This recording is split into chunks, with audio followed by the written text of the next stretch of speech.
Weather Service in League City has issued a severe thunderstorm warning for north central Burleson County in southeastern Texas, northwestern Brazos County in southeastern Texas, until 8 p.m. Central Standard Time. At 7:31 p.m. Central Standard Time, a severe thunderstorm was located near Bryan Utilities Lake, or 9 miles west of Bryan, moving northeast at 15 miles per hour.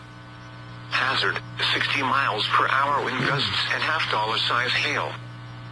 Source, broadcast media reported and radar indicated. Impact, hail damage to vehicles is expected. Expect wind damage to roofs, siding, and trees. Locations impacted include Northwestern College Station, Bryan, Wixon Valley, and Bryan Utilities Lake. Remain alert for a possible tornado.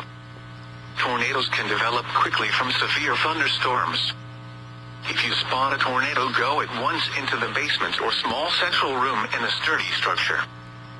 For your protection, move to an interior room on the lowest floor of a building.